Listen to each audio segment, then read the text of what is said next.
Hey everyone, Party Zone here. Just getting our first video uploaded for the new Augmentation Evoker spec that's coming out on Tuesday that I know everyone's hyped for. Wanted to get some videos uploaded, and augmentation is definitely something I've been having a lot of fun with. So hopefully we can get some steady content out for you guys here soon.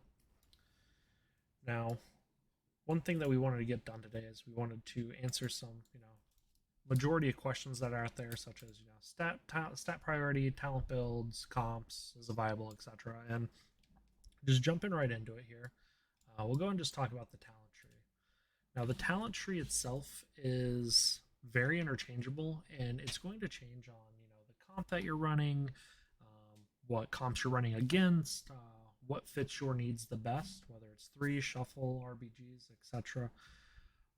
And instead of dwelling on what each of these primary abilities are, because honestly there's tons of videos out there, and I'm sure you guys have probably watched all the big YouTubers like Vinruki and them upload them, and they went over all these already. So we're going to be more focused on the passives, on what make this character or this class actually strong.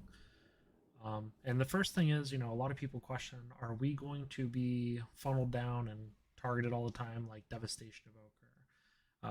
Obviously I can't tell the future, but as of right now, they do feel very tanky, and there's actually a lot of things in place that prevent us from being the kill target.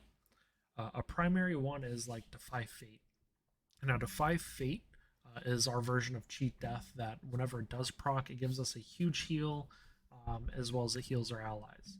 So, I mean, that's actually one big deterrent to stop people from targeting us, because they know they're going to have to kill us twice. Then another big reason as well is we are very mobile, and then we also have this Molten Blood, which is the big shield that everyone's been seeing around. It scales with versatility, it scales with intellect, and it also scales with our missing health. So the less health we have, the bigger the shield.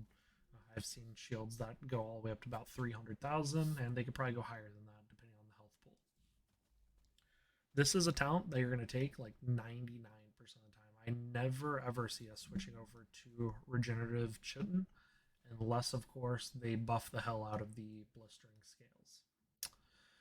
Now, the other thing too that I don't take, which a lot of evokers do take, is reactive hide. The reason why I don't take this is, yes, it works like thorns, except it doesn't reflect damage back. It just explodes and does damage, and even at max stacks of 10, it explodes for like 20k damage every 3 seconds, which isn't scary enough for me to warrant that talent when there's better utility that we can get out there. Now, another talent that you're going to be seeing changed out a lot is actually going to be this one, Unyielding Domain. Now, a lot of people take the Tectonic Locus. The reason why is because Upheaval does a lot of damage, and then with this talent, you're actually going to be adding an extra 50% on top of it.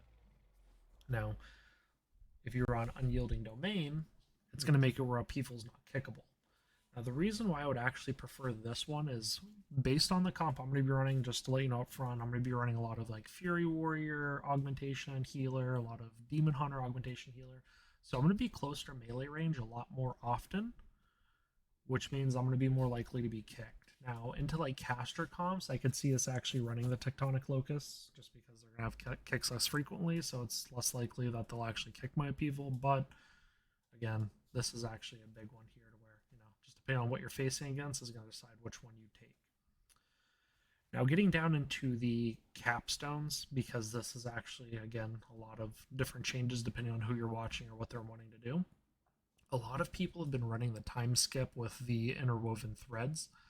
The reason why is because it does give 10% CDR, which, CDR is great in any aspect of the game, but 10% to myself doesn't really warrant it, because we're talking about shaving 4 seconds off of Upheaval, like 9 seconds off of Landslide, and 12 seconds off of Breath of Eons. I would much rather just go with the Motes of Possibility. That way we can generate 10 seconds CDR for our, for our healer, 10 seconds CDR for our DPS, depending on what situation's happening, on who can go eat those motes and what's going to help your team the best. Now, in solo shuffle, Motes of Possibility, probably not worth it, because you're not going to be able to communicate with your healer and DPS and tell them that, hey, you need to go pick these up. Now, over here on this side, 99% of the time, we will be taking Fate Mirror. The reason why is you're going to be proccing 15% extra damage or healing randomly for both your healer and your DPS, depending on who you're putting it on. because we're always going to take pre-signs. It's 3% crit. Now down here, Inferno's Blessing. This is actually an important passive to know about. This also solidifies why you will always use Ebb and Might before you use any of your actual empowered abilities. You're going to Ebb and Might, then you'll pop Fire Breath, and this is going to give you, fiery hands for about 10 seconds or so to where they're going to be doing extra fire damage. Now, coming down here to plot the future, this is your Lust whenever you use your Breath of Eons. Obviously big for bursting. Lust is great.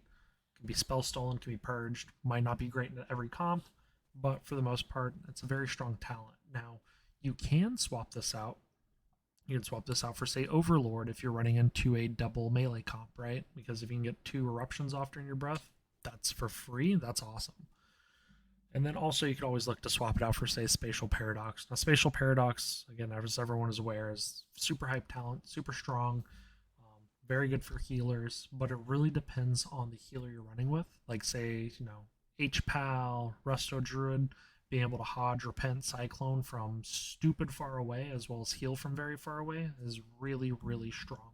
Okay, so Spatial Paradox is always an option you can swap out for. It's just going to depend on the comp that you're running with. Now, on the left side of the tree, these are pretty much just copied over from Devastation. These work great. These can be changed out again depending on your needs. These are pretty straightforward. Now, coming down to PvP talents, these are what people are really excited for. Dreamwalker's Embrace. This is just whenever we Verna Embrace somebody, we're going to tether to them. There's going to be a big blue beam that whenever we run through somebody, it's going to damage them, and the damage it deals, it heals us back. Super strong. It does a lot of damage, does a lot of healing. If I see any nerfs over here, I would highly believe that Dreamwalker is going to be first on the chopping list, because 24 seconds is a very short CD for us to be popping this. Okay. Now, the rest of the PvP talents, just like on your Devastation Preservation, it's going to depend on the comp you're running into. Dream Projection's available for us. That's awesome. It's huge. Scouring Flame, fantastic for Resto Druid teams you're playing against. Nullifying Shroud, always good just to avoid CC.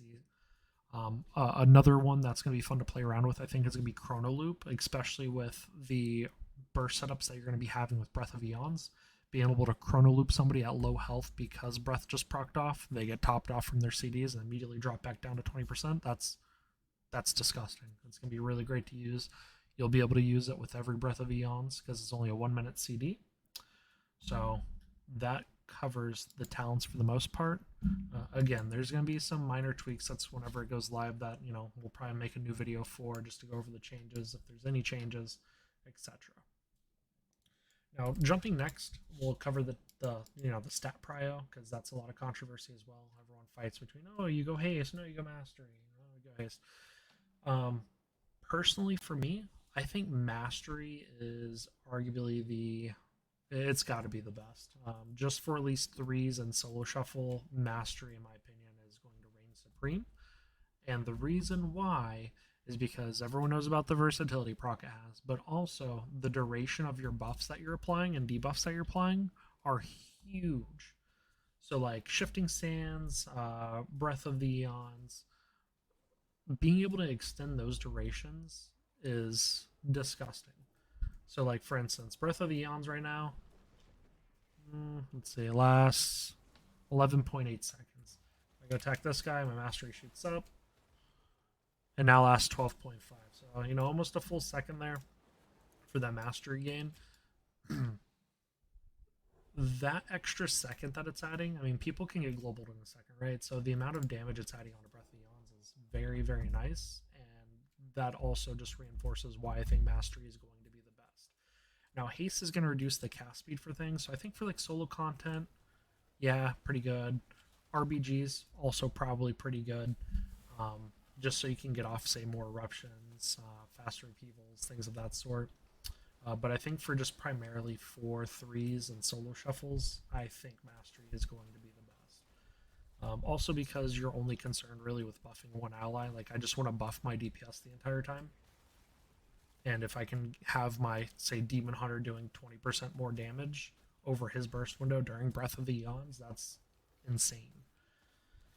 Now, we'll go ahead and just go over the burst rotation real quick, and then we'll just wrap up this video.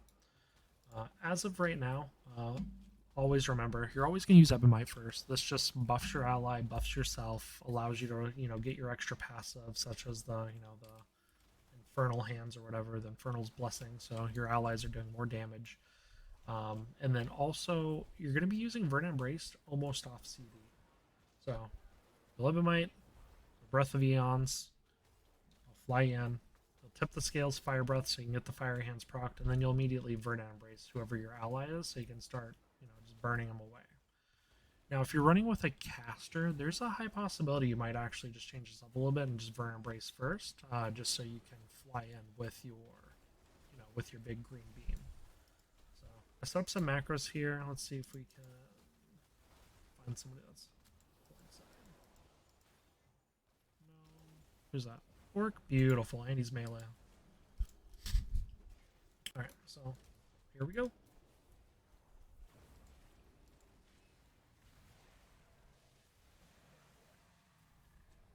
And then upheaval right away. You just want to do rank 1s and then spam your eruptions.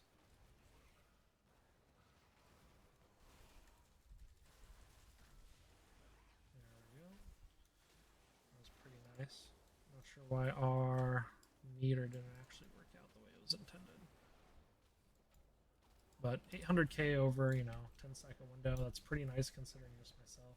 You can see right here, Dreamwalker's Embrace did a ton. Fire Breath does a ton. Upheaval does a ton. So yeah, just depending on the situation, on how you're actually going to pull off this rotation.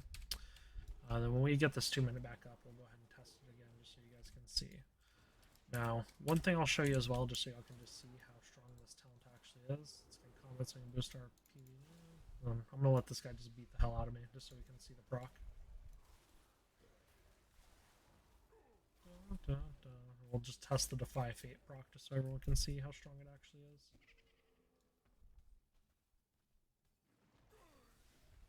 There we go. Look at that. So it ticks for about 47k. 53 with our PvP eye level scaled up. Super strong, super strong. Here's the next one. We'll go ahead and just test the scale, see how high we can get that up as well.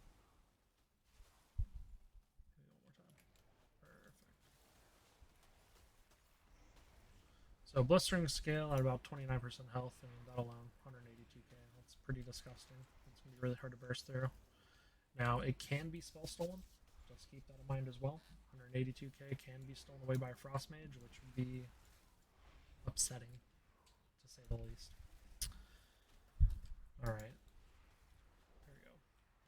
We'll try this again, and yeah, we'll try it now. Alright, also keep in mind, you're going to want to have your pre-science probably macroed to whoever your DPS is. That way you can just use it on them off cooldown. Just them getting the Fate Mirrors is also pretty huge as well. We have a forward character right there, so we'll just use them. Alright, ready? 3, 2, 1.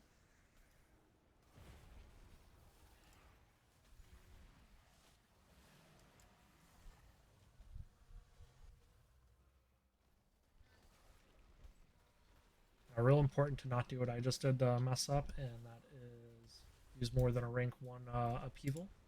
You just don't want to waste the time doing it. You're just there for the damage and the knockup. Now, just over that short burst window, which I'm not really used to this UI, but when we go live, we'll make a new video with the updated UI. But you can just see over that one burst window, we did 389k with the Dreamwalker's Embrace, and that thing was critting for 30k. It does a ton of overhealing. 33.8k per second. That's pretty nuts. It is a fantastic time. Let's see here.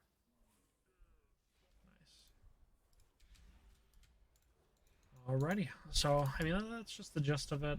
Again, I'll upload some more videos here in the future, but it is a very strong spec. I think comps that we'll see this with, it's going to work great with melee just because of how Verdant Embrace actually procs and actually works. I think just overall it is a very strong spec. Sorry, got a little distracted there. But yeah, again, Fury Warriors, Demon Hunters. I think honestly we could see something crazy like Triple Dragon is I think this class enables a lot of squishier classes to play. Marksman hunters, anything with very solid burst that can go well with your breath of the eons is going to be very good, or very high sustain damage. We even might see things like assassination rogues come back out, even though they are a little bit more squishy than the sub rogues. But this is a spec that just enables other specs to play well. Now, obviously, the spec isn't live yet, so there's a chance that we see some changes, right off the bat. But I think going into next Tuesday, this is probably the talent setup that I'm going to run, and we're going to be running Demon Hunter Preservation Augmentation. And I think this is going to be pretty insane. Aside from that, if you guys have any questions, please feel free to drop them in the comments below. Don't forget to like and subscribe, help me out. That way we can try and make better content for you in the future. Thanks for watching.